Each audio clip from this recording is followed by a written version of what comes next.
it is, I think, imperative to remember that people are going to hurt, and they're entitled.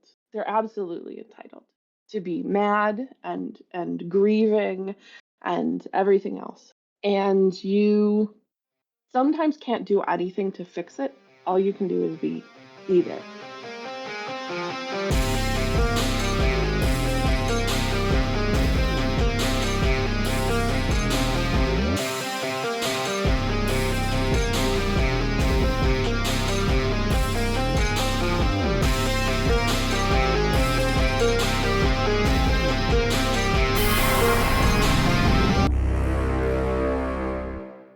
Welcome to the Skiffy and Fanty Show.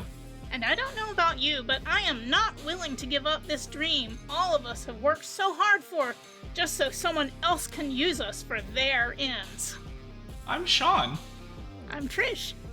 And we're joined today by the delightful writer, and I will just note, supporter of this show for an absurdly long period of time, KB Wagers, author of the Neo-G Adventures from Harper Voyager, the Indranet and Farian War trilogies from Orbit Books, and their latest Neo-G book is a standalone novel, by the way, that's what we'll be discussing today, and that is And the Mighty Will Fall. And I will, for the visual learners today, show the book. It's a very pretty book. It has a spaceship and a planet on it, and those are things that make me pick up books when I'm looking for a space adventure. So, A+. So welcome to the show, KB. Thank you. I do love the cover. We went through several drafts and several different plans for it, and then eventually settled on this one. So it was nice, and the folks at Harper, as always, give me an incredible amount of input into my covers, which is not all that normal, but seems to be the case for me pretty frequently. So. Yeah, if nobody likes the cover, sorry, it's my fault. Before we get too deep into our discussion with you, a reminder to our listeners, please share your questions and comments with us about our show at skiffyandfanty.com/listener suggestions. If you aren't there already, or join us on Twitch for Sean's Alphabet streams every Friday at 7 Central, 8 Eastern to be part of our interactive live streaming format. Finally, be sure to join our Patreon and be part of our special Patreon-only events on Discord. You can pay us millions if you have it, if you want, but it only takes $1 a month to be in our patron club. All right. Well, with all that said, KB, can you tell us a little bit about this book and the Mighty Will Fall? Sorry, I'm trying to read it backwards while I'm looking at the image, and I genuinely like an alien language. Your brain just absolutely short-circuited there. Yeah. So And the Mighty Will Fall is one of the books in the Neo-G Adventures, which we tend to categorize all of them as standalone novels. The big old Amazon likes to categorize things, therefore it is labeled as book number 4, but it is not a book in a series in the same sense that like the Indranan War trilogy or the Farian War trilogy, where there was some sort of like arc that went across all of the books. In this case, all of the books are standalones. I like to tell people reading A Pale Light in the Black and then Hold Fast Through the Fire tends to work better. But you can read, Ghost out of order, The Ghost of Trappist, which is the third book, and this one especially, And the Mighty Will Fall. And they function more like Star Trek novels, right? Where you get like maybe the same crew, you'll recognize names and faces and maybe even events that happen. But you would be able to pick up this book especially, and Ghosts, without being lost or super confused by what was going on. So in And the Mighty Will Fall, which we have billed pretty hard as Die Hard meets Long Way to a Small Angry Planet, is about, as one would expect, Commander Maxine Carmichael, who is a member of Zuma's Ghost, is a reoccurring character in the previous novels, goes to the Mars Orbital Station to oversee the handover of the station from the Neo-G to the civilian control, Mars civilian control. Fans of the books will know that Mars in the Neo-G world is a pretty hotly contested planet. There has been a long, decades-long war, tensions flaring up now and then between Earth and Mars, and the CHN and people who want Mars gone. Could I just ask you to back up and explain what Neo-G means to our new listeners? To the new listeners, the Neo-G is the Near-Earth Orbital Guard, which is functionally a space coast guard.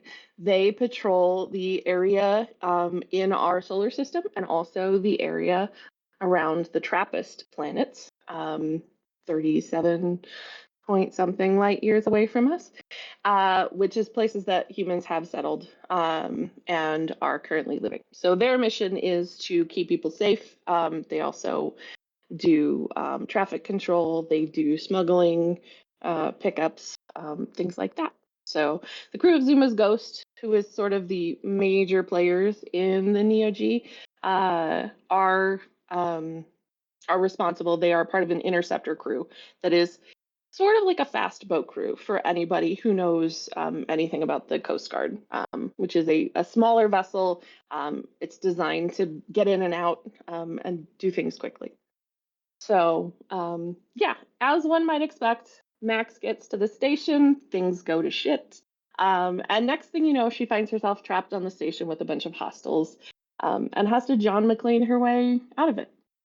The kicker is I got about 4 kills in and realized that because Max functions in a world where people talk about their feelings and actions have consequences, that we don't get to just pretend like everything is okay at the end of the book.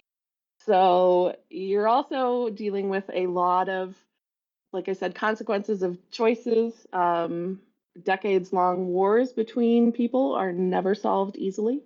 A lot of people get hurt, and a lot of people are angry about it.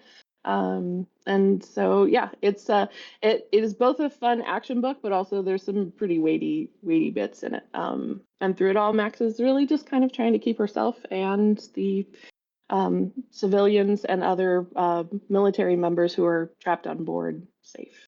So if we can start general before getting to specific things about the book, I have more of a question of influences. Off podcast, I was kind of saying like I really wish I had read this particular grouping of books, the Neo-G books, because it kind of felt like it had this gap in this like inner solar system kind of science fiction with all of the kind of political intrigue and the military and adventure and people getting involved in various kinds of competitions we'll mention because some of them are really good at competition.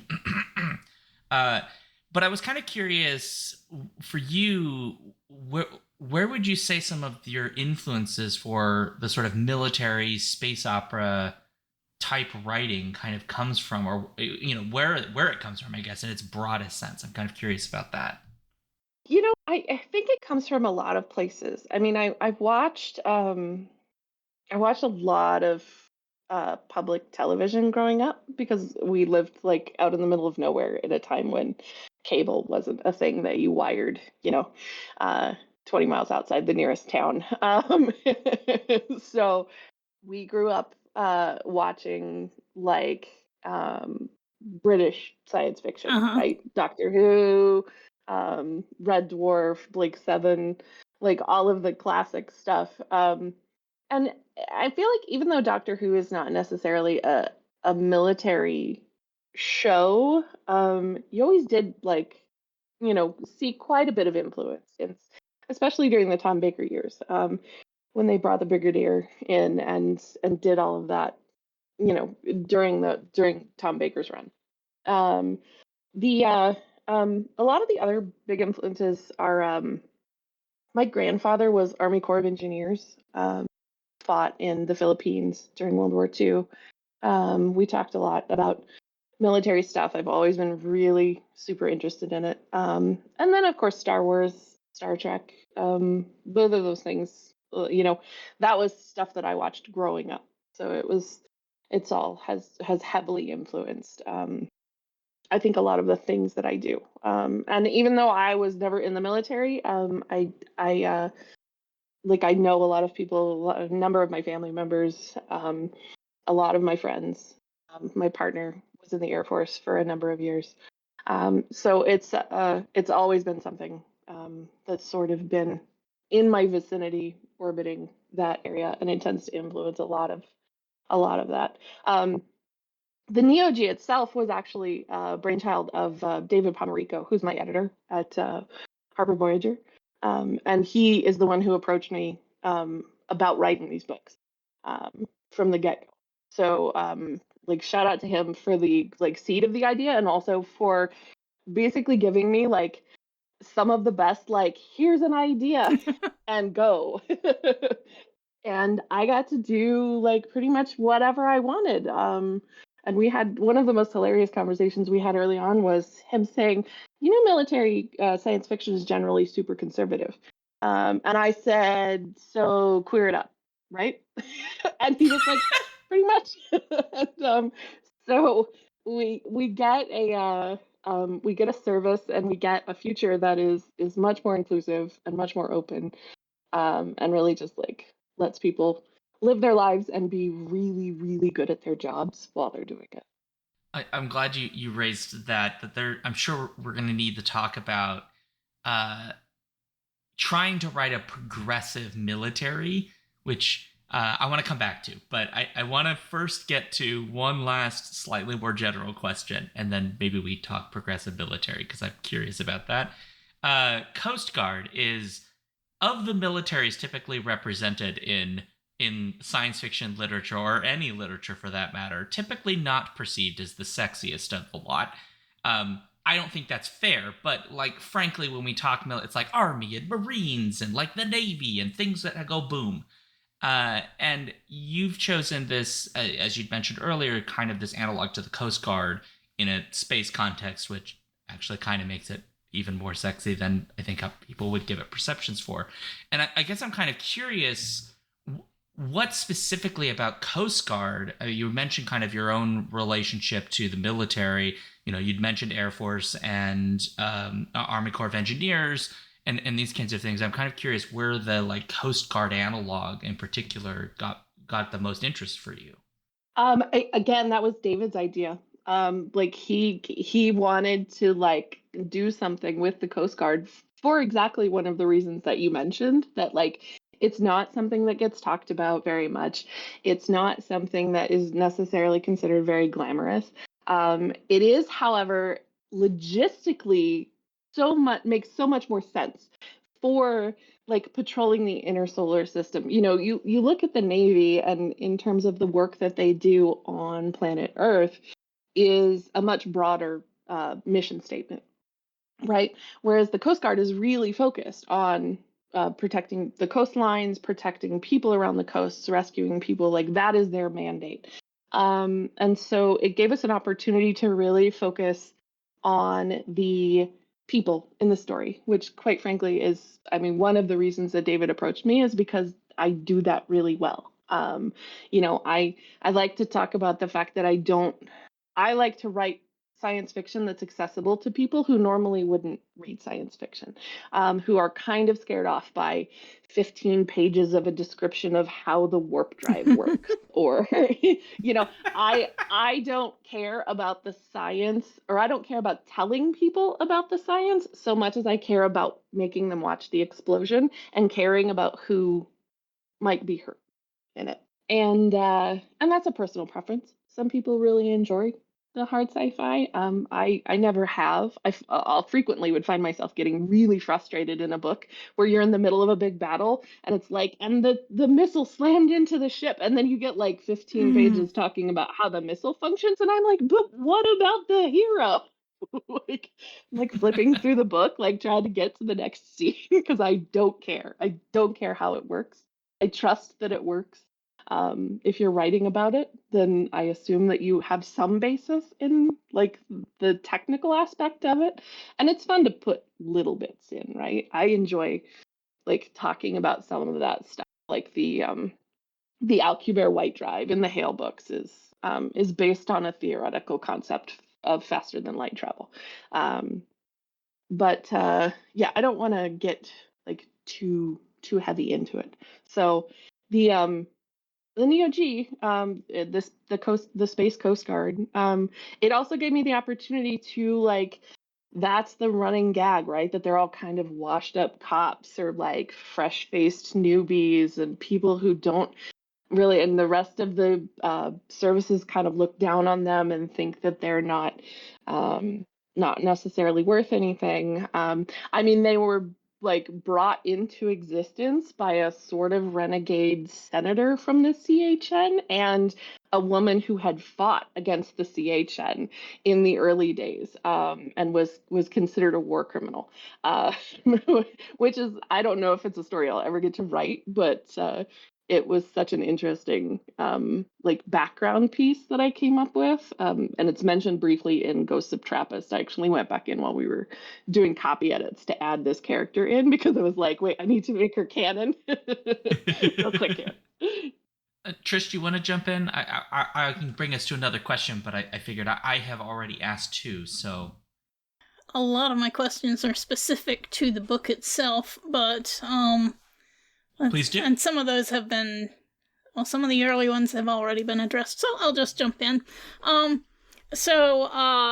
one of the ones who just started with "And the Mighty Will Fall." After I finished that, I went back and started the audiobook of "A Pale Light in the Black," which does talk about the Navy looking down on the Coast Guard, with Max fighting her family of Navy and executive business people to be allowed to join the Neo G.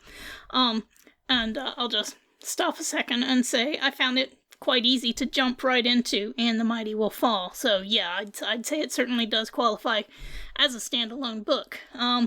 Although now I want to go back and read more about the origins. But anyway, I was going to say "And the Mighty Will Fall" talks a lot at the beginning about the boarding games, which have happened fairly recently, and how much energy and focus people have been putting into that.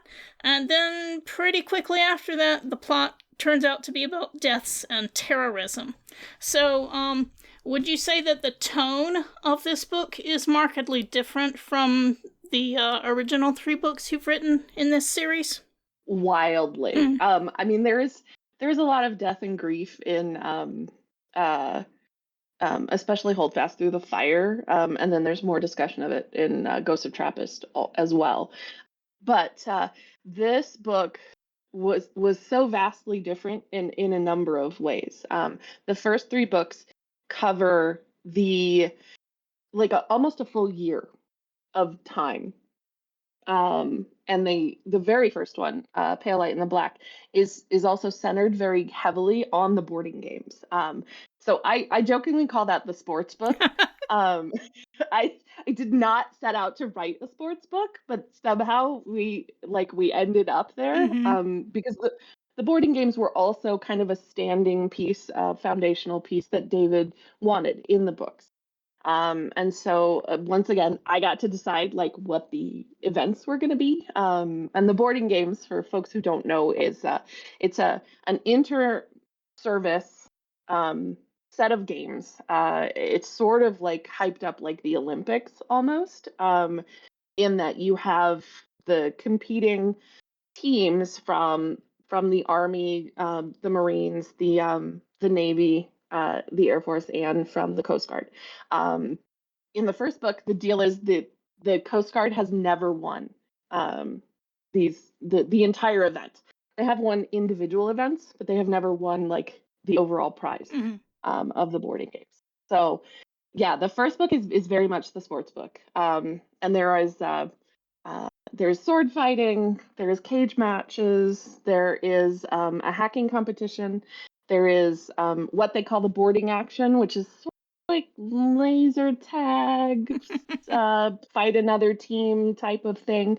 And then also what they call the big game, which is usually some sort of puzzle, some sort of thing that they have to figure out, and it's timed. So the first book is a lot about like the games itself, Max getting used to being in a crew like the like Zuma's ghost. The mystery um in that particular book is about some stolen and duplicated life X, which is a life extender serum that people in the universe use, and it also provides like telomere protection in space and radiation protection in space. So, well, all three of those first books are kind of not really centered around the games, but they follow that timeline. When I sat down to write And the Mighty Will Fall, I realized that that was not going to work. Um, and so The Mighty Will Fall is like 12 hours in the Neo Geo universe. um, Very in a tight timeline. Yeah.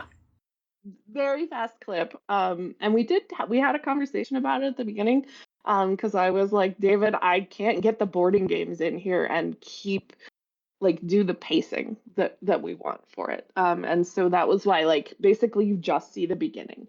And fans of the books who have read the previous books will get a little bit more from that, simply because they will know like what the outcomes of the previous games were, what the who won the fights between people in previous books, stuff like that. But it gives new people just a little, like you get a little taste of what is happening and what the boarding games kind of mean to the world as a whole. Okay. Speaking of that very serious tone, I was actually going to point Trish. There's this great question here about the placement of Mars in recent SF, which I think is yours. Mm-hmm. Did you want to jump to because I want to bounce off that one after? Yeah, okay. So, yeah, I was going to mention that besides your books, there seems to be a lot of recent interest lately. I've seen quite a few fictional treatments of conflicts between Mars settlements and Earth in semi-near future stories, from The Expanse to Mike Duncan, the nonfiction history podcaster, recently started a faux History of Mars series on his Revolutions podcast. And so, do you have any idea why writers are focusing in on these kind of conflicts right now? And what do you think we today can learn from those projections of future conflicts? I think that, well, for the first part of that, I think the concept of any sort of colony or settlement or people moving off of Earth, onto the moon, onto Mars, which are I think those are so prevalent simply because they are like the most logical, right, in terms of distance for us. Um, Although, shout out to Malika Older's book about the colonies on Jupiter, Right, which are awesome. right. And um, the name of that just absolutely left my brain. The But maybe imposition of unnecessary obstacles is the sequel. Trying to think of the yeah, first book. somebody in chat maybe will think of it. But they are those are so great. But I think that this is one of those things where I would love to think that human beings are better than we are. But we see pretty consistently when this thing comes up with Mars, that the minute you separate people from like a point of origin to a new home, you get this sort of division and you get some kind of conflict. And it, I think that it will be like when we get to the point where we are living on other planets, because one of the biggest plant problems is food supplies, like where until you even like there is a huge chunk of time between settling a place and being self-sufficient, Mm-hmm. which we don't think about these days because we don't experience it to a large extent, right? Especially in the West, that we have access to everything we need pretty much. Like you drive to a store and you get it, and what that is. That's called The Mimicking of Known Successes, by the way, is the first book in that series. Right. Excellent books. I highly recommend them. The other major influence is Babylon 5. To be honest, who was doing like Mars Conflict long before Right, yeah. any of the rest of us got into it. So I think it's not necessarily a new concept for science fiction writers. I think that we are just um, the assumption is that we are sometimes beholden to our worst impulses and can't seem to stop from like wanting to be in control, and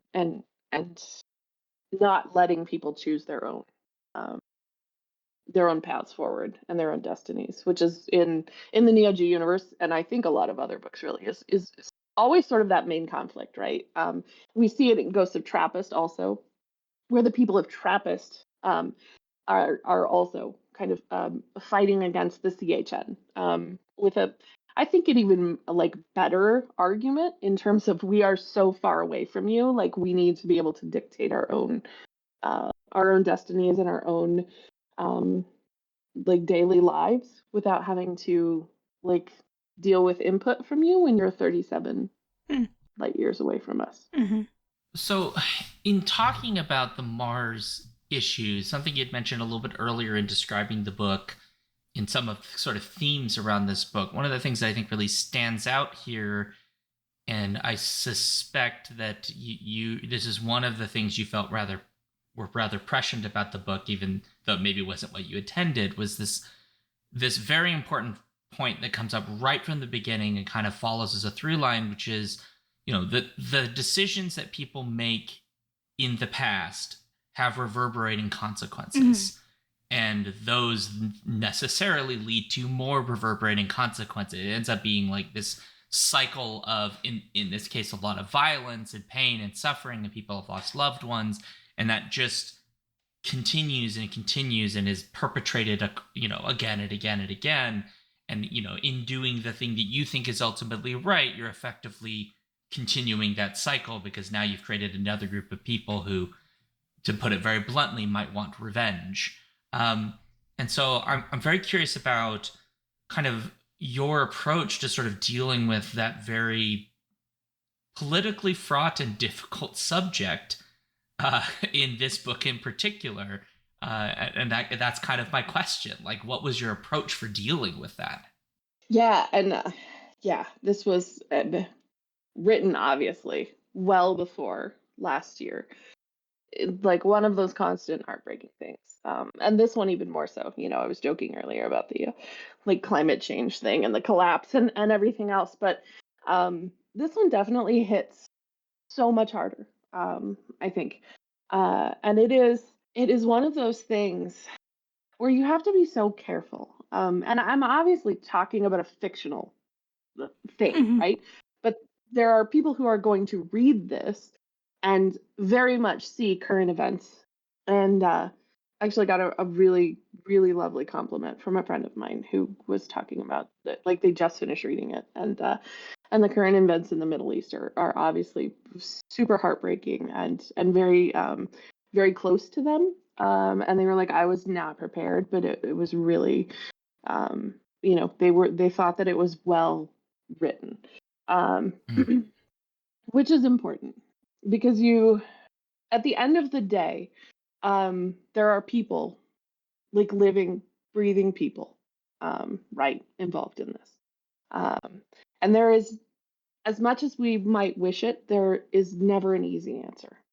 There's never an easy way to make friends. This isn't kindergarten. We can't be like, okay, everybody sit down and we're going to talk about our problems and then we're going to hug at the end of it and it's all going to be fine. We don't get to do that. And it is, I think, imperative to remember that people are going to hurt and they're entitled. They're absolutely entitled to be mad and grieving and everything else. And you sometimes can't do anything to fix it. All you can do is be there, right? Um, be present. which is, my absolute favorite scene is the end of the book, between Jinx and Max, who are basically sisters at this point, consider themselves sisters, and have been through a whole bunch.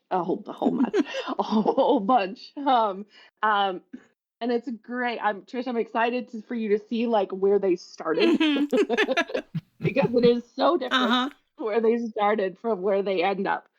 And Jenks has been through some of this, obviously not the exact same thing. It was a very deliberate choice, to put Max on the station instead of Jenks.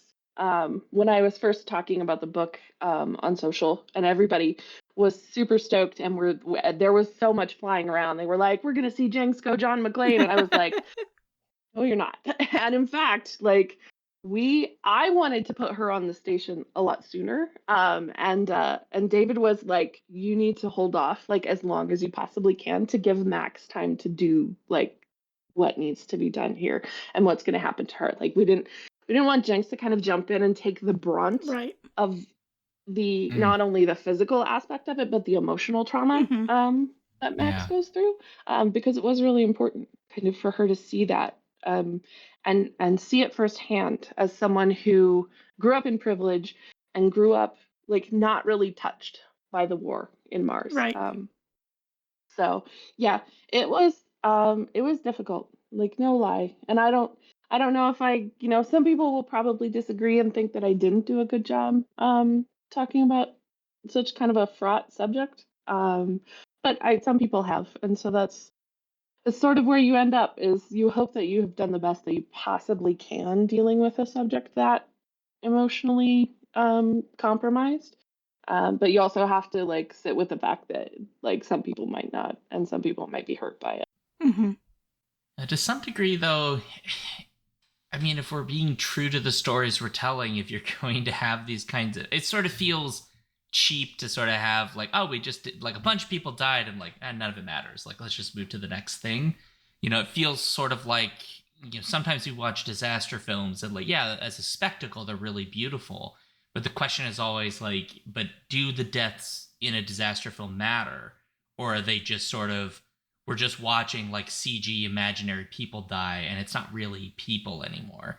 I feel like we we can do that, but then are we really interested in the human story at all? Right. And it's so important to me, and it's been kind of a consistent thing throughout the books, is that if I do something terrible to my characters, they have to like you have to acknowledge it later. You can't you can't move on. There's a huge spectrum, right, of human existence and human reaction to things. And some people do really good with trauma and are able to compartmentalize it and deal with it and move on and not have PTSD or flashbacks or reactions. But by and large, a lot of people do. And everyone is changed by it, right? You don't experience any kind of big momentous event without being changed by it, whether you are directly involved in said event or watching it on TV. It has an impact on all of us. And so that's been kind of a constant thread throughout books. And and to have characters react to things even after they're done, right? There's well, I guess, spoiler alert for people who haven't read the Hale books. Um, and what she drowns, um, and then is like spends the next book scared of like even taking showers, because of the circumstances of the drowning. And it was really important to me to like carry that through and not just have her be like, "Yeah, it's fine. I'm a badass. I don't have to worry about this." Um, which is one of the big things I think, like, as much as I love 80s action films, right, or early 90s action films, and this is like kind of a love letter to Die Hard, only in the sense that, like, let me take Die Hard and make it not terrible. um, the like you can't the lone hero thing is horse shit. You can't win fights by yourself. Like you need people with you. Um, and you're gonna be impacted by it. and you're going to have to lean on people that know you and that can help you, because sometimes you can't get through it all by yourself. Yeah. I was going to ask about redemption, which some people in this book get chances at redemption that I was not really expecting them to get offers of redemption as seemingly easily as they did. Now, some of this was bargaining to get help from people on the other side. But I was wondering how much of that was about it being coming from a Coast Guard, which is geared towards helping people, as opposed to a full-on military service. It was also making me think a little bit of Emily Tesch's Some Desperate Glory, where we start out with the protagonist and her uncle both being on full-on the enemy just needs to be genocided, and the protagonist moves to a very different viewpoint after that, after seeing how some things play out. So I just wanted to get your ideas on, when is a war criminal, or someone who can be seen as a war criminal worth reaching out to and saving, and when should people get second chances, third chances, and that kind of thing? Ooh, that's fun. That it's such a layered question. And I feel like my answer is like equally layered. For background, once again, grew up watching PBS, which means I grew up watching Sesame Street. I grew up watching Mr. Rogers' Neighborhood. I was like the Muppets, all of that stuff. Like I just got force fed kindness propaganda until I was like 12. Uh, um, and it does have an impact, I think, on a person and their worldview. And I truly believe that everybody deserves a chance. Um, and with the codicil, that boy, have the last like 10 years or so really done a number on that. There are always exceptions to the rule. And also, I am a Buddhist. I joke that I'm not a very good Buddhist a lot of times. Um, but I do believe that our mission in life is to try and reduce the suffering of the world, and that everybody suffers in different ways. And as silly as that line is, which it just now is, I was like, I had it lost where it's from, but the hurt people line, which is from a comedy, and now it's like it just completely went out of my head. It's true, right? We frequently lash out when we are angry or scared or in pain. Um, One of the things about the Neo G is that they are without a doubt a police force, right? Like that the Coast Guard is in essence a police force on the water. Um, and it was already in our heads even before the first book dropped in 2020.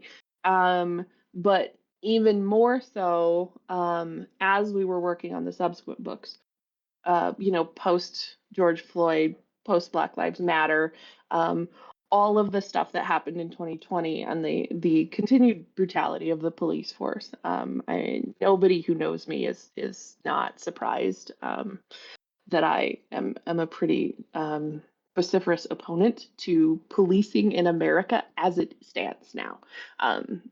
It is mostly harmful. It is mostly unhelpful.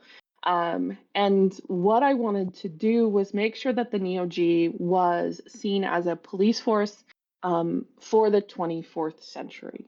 That their mission and their, like, basically their ethical driving force is to try and help people. And we had I think it's a scene at the beginning of Hold Fast Through the Fire, where Max and Jenks are bringing a guy in who gets busted for flying while inebriated. And the I can't remember the scene off the top of my head, but the general tone is that Jenks is giving this guy a real hard time. And And then in the middle of this, he kind of breaks down. And she's like, she knows this guy. She's picked him up before. This is not a new thing. And she knows that he's grieving. Like he lost his wife a number of years before or something, and has just had a really hard time with it.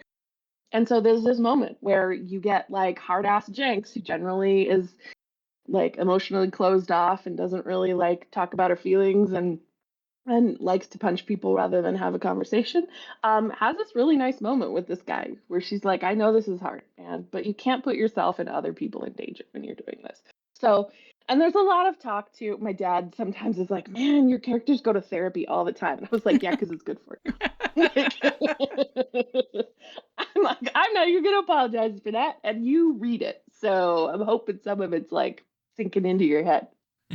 Yeah, touching on that, there's a question from chat from Petra Magic. We hear in the Neo G books mentions of people who commit crimes doing rehab instead of traditional jail and prison sentences, and they're curious what the limits of that are in the books.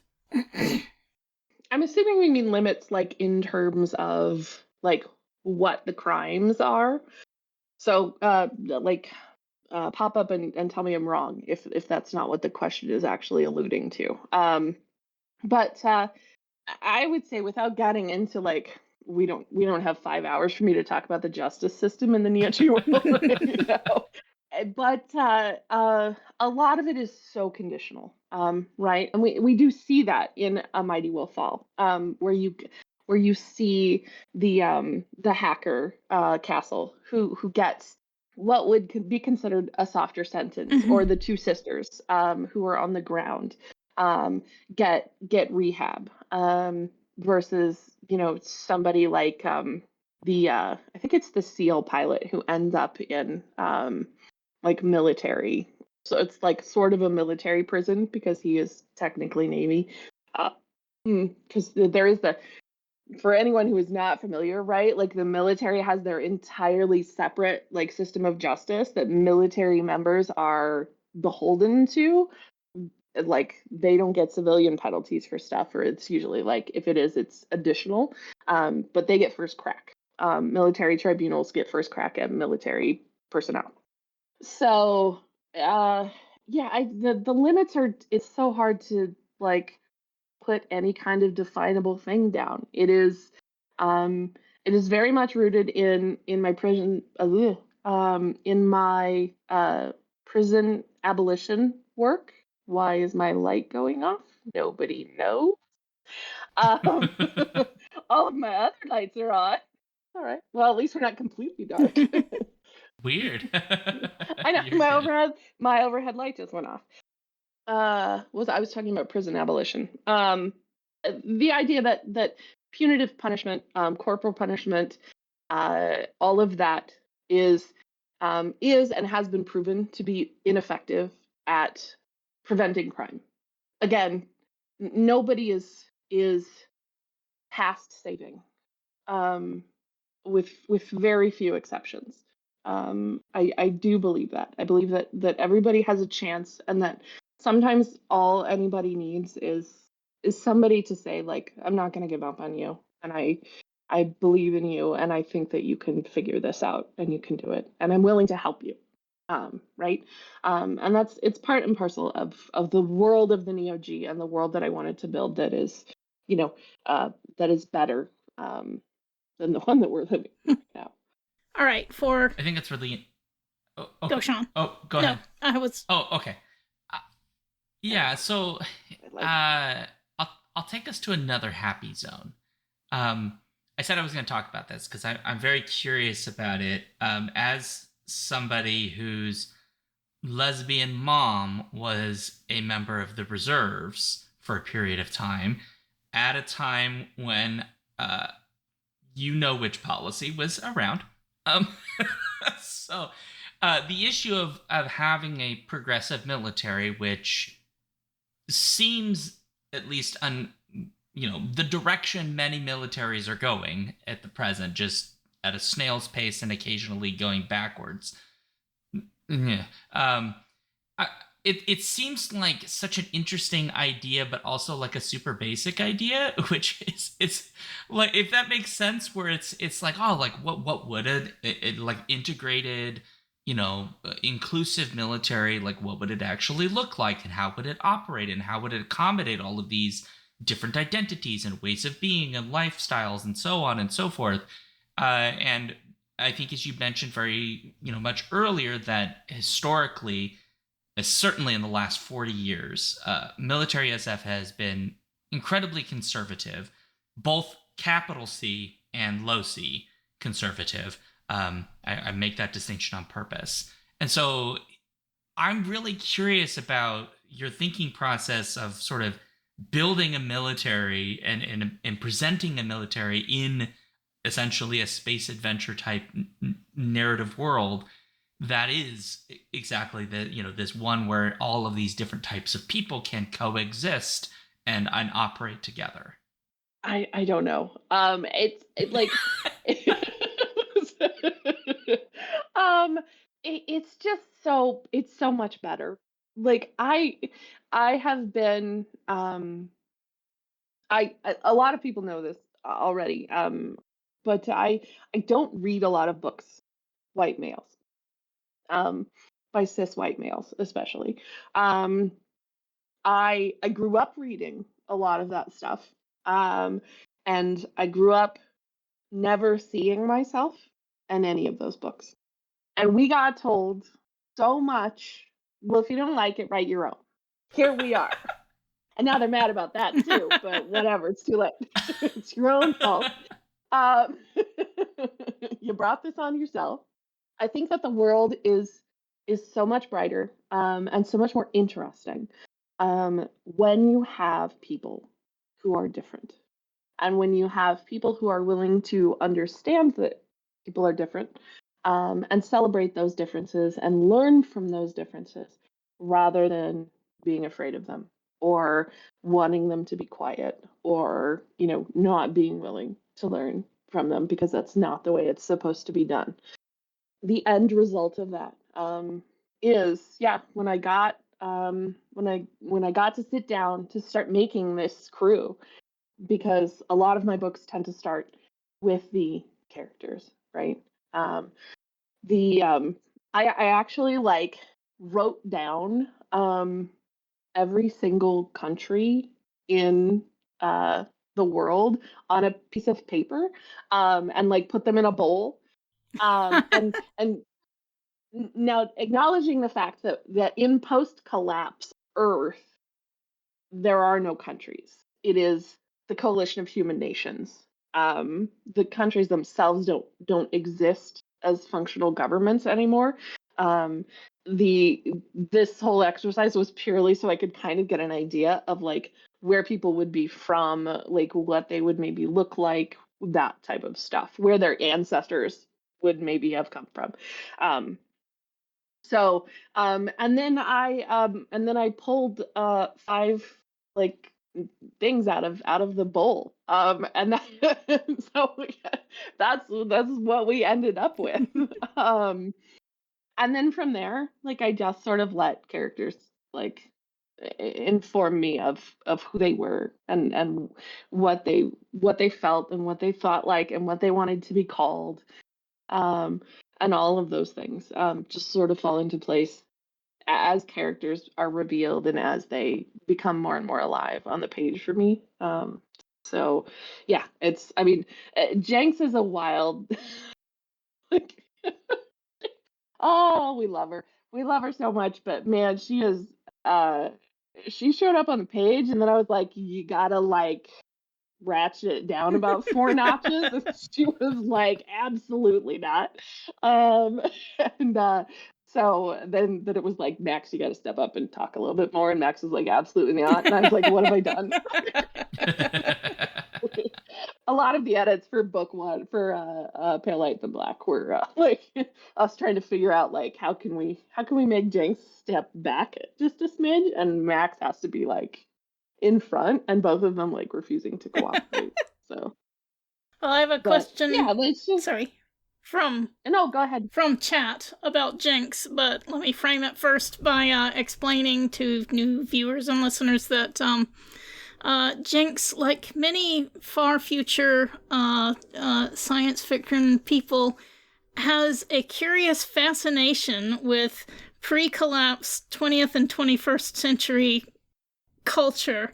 And so the question from Prince Justin is, what does Jinx think about Duck Dodgers from the 25th century? Okay, I have no idea what Duck Dodgers is. It's a Warner Brothers cartoon. Daffy Duck played a science fiction character. Oh, okay. Now I do know. Although now I would have to. That is something that is hilarious, and I always am like, man, I wish I had put that in the book. I don't know. I'm trying to think if there's any like Warner Brothers cartoon mentions. Oh, sorry. I feel like Duck Dodgers in the 24th and a half century, or 25th and a half. There seems to be some disagreement in chat, but Duck Dodgers in the several centuries forward future. Which century? Yeah, that was having Jinx be like super fascinated with the like those intervening years, basically our time, right? Like I call the pre-collapse stuff that Jinx is fascinated with somewhere between like 2016 and 2100. That whole stretch of stuff, like sort of this weird meme format as the world is burning thing, was such a fun way to sort of bring like our current readers, right? Because whenever you are writing science fiction set in the future, be it near future, like the 24th and a half century, or like way far in the future, like the Andronen books, which are set like several millennia after humans have even left Earth. So it's there's a very vague timeline there. You are narrating to the reader and almost translating, right? Because if we were doing this realistically, none of these people would be speaking in a language that we would understand. Not only linguistically, right? The idea being that they all use these translators in their ears called babbles, but the language evolution itself, and the idea that an Earth that is more cohesive and less nationalistic is going to have a language that is probably an amalgam of like all of our languages put together, with some dominant, right, like Mandarin Chinese, most likely, because of the sheer number of population that speak it. And so anything you do has to be viewed from my perspective as that you are translating this to an audience of the 21st century. Yeah.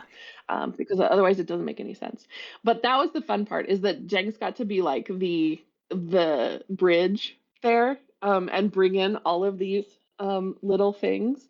But I would say she would probably be hilarious. And at some point there would be they keep finding like caches of information that people have hidden. And it's mentioned a couple of times that she's on a lot of message boards where people talk about like pre-collapse stuff, and somebody will come across some kind of technology that has information on it and they're able to download it and translate it or whatever. And then there's this whole flurry of like, what does this mean? What is this? Why is this dog sitting in a room that's on fire and saying it's fine?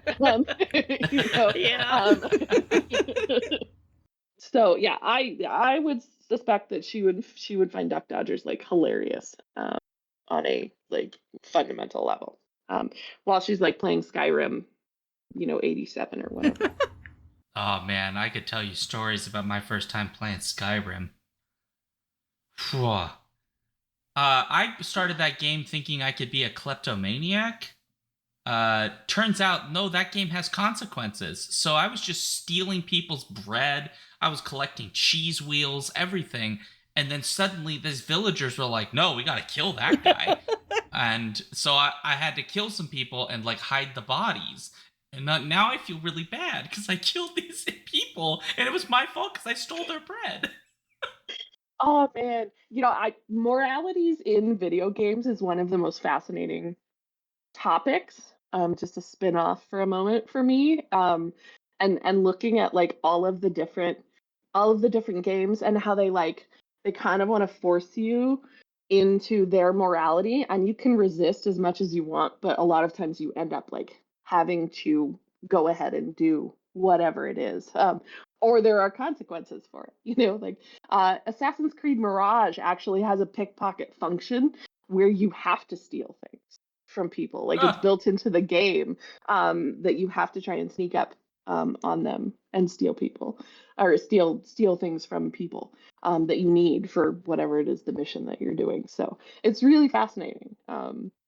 Yeah, I have been Inc- playing a lot of Helldivers right lately, which is Oh which man, is I need to wild. play that. It is a lot of fun. It looked like a lot of fun.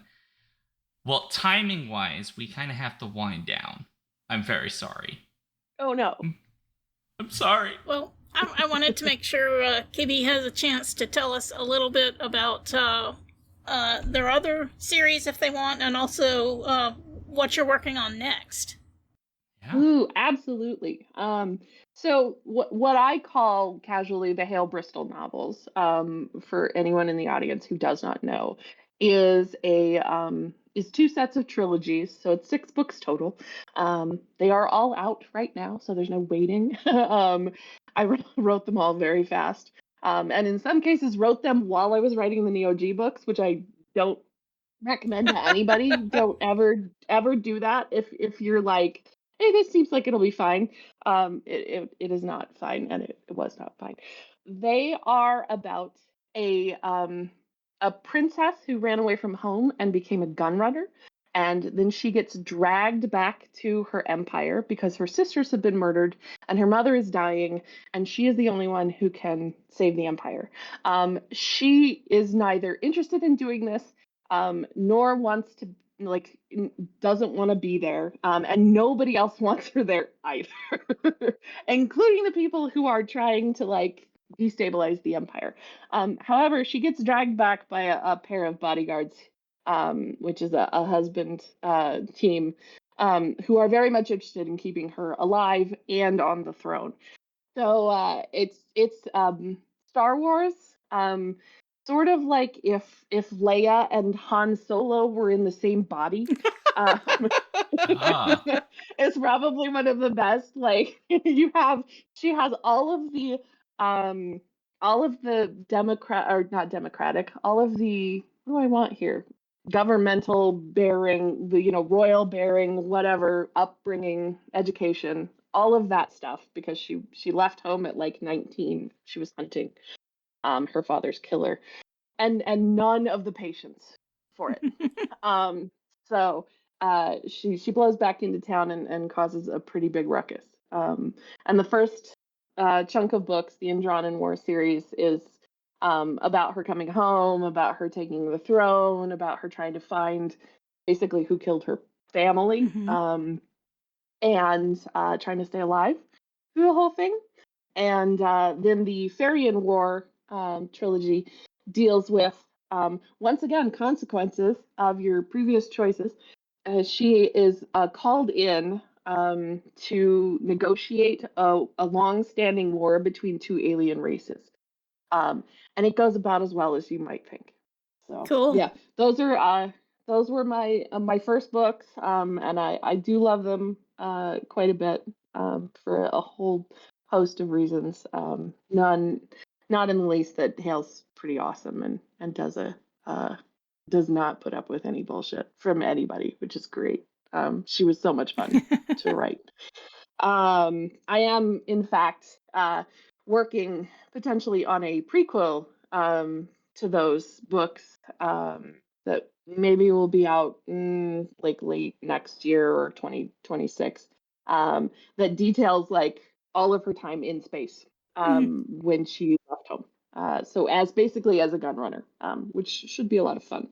And people who are fans of the series would see like how, and some of the old familiar faces that pop up throughout the trilogy. As for what I'm working on right now, I'm currently working on a duology that's called the Immortal Wolves duology, which is about a cyborg soldier who has been fighting a war. She thinks she has been fighting the war for a couple of years, but in fact, these soldiers, these wolves, die and come back, Ooh. and their entire existence is controlled by propaganda and false conversations with family members, like AI generated Mm. conversations.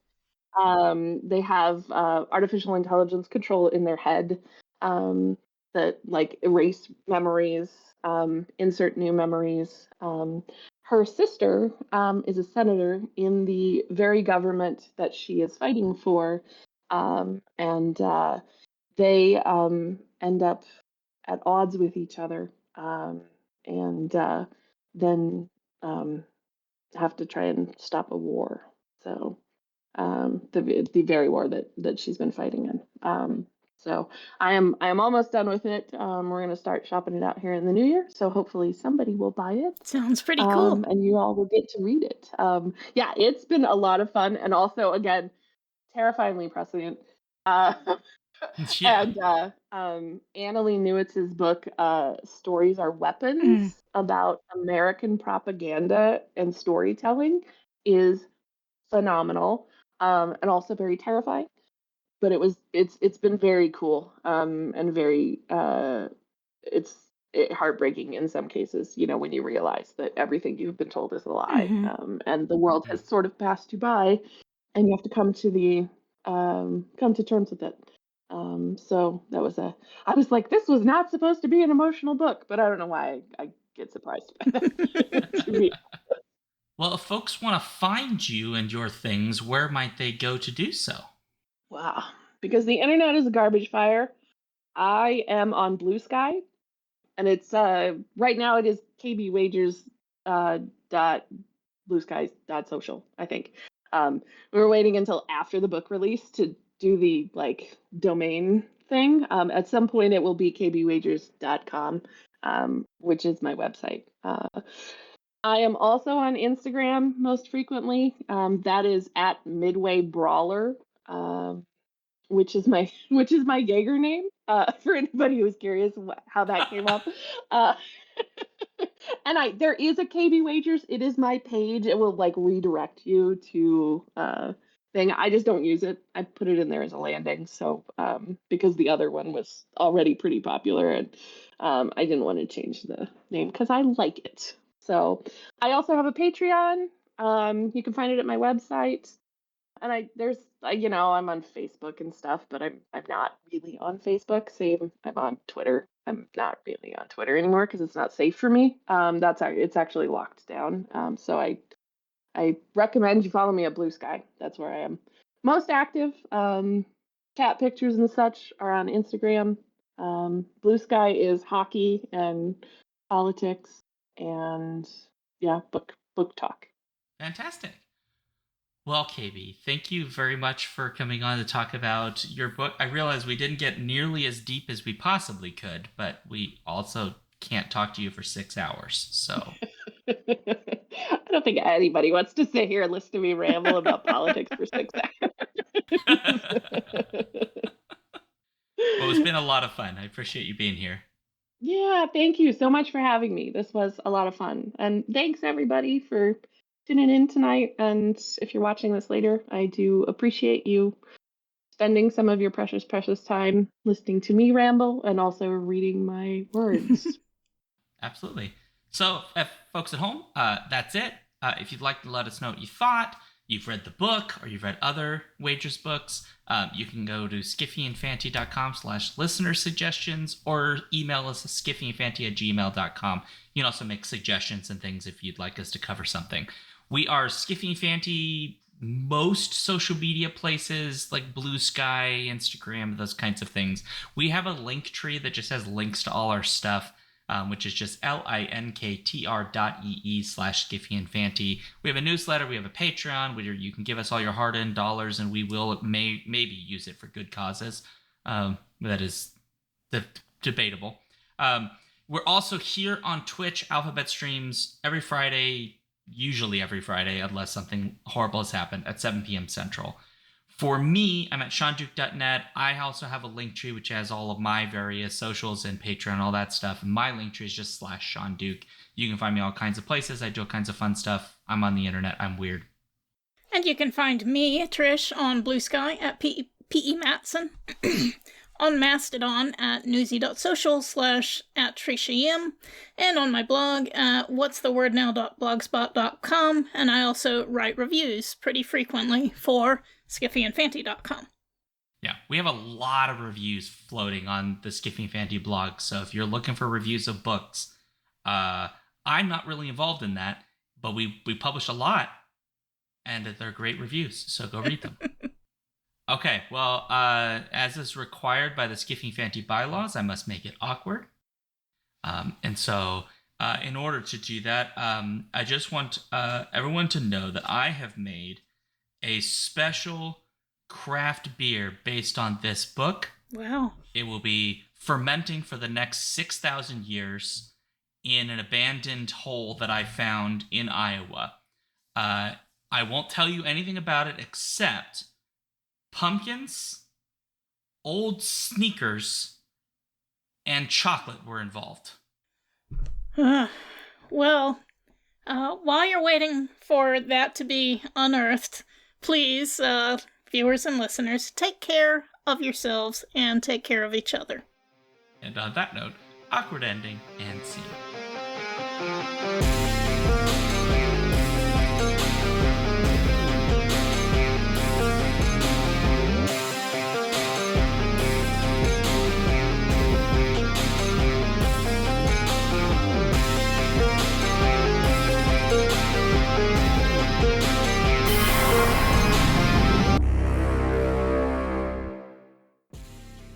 If you want to support this show, you can go to patreon.com/skiffyandfanty or skiffyandfanty.com, our website, where you can get access to all of our fancy things. Our music comes from Holy Mole. You can support him and his work at patreon.com/holymole. Thank you for listening.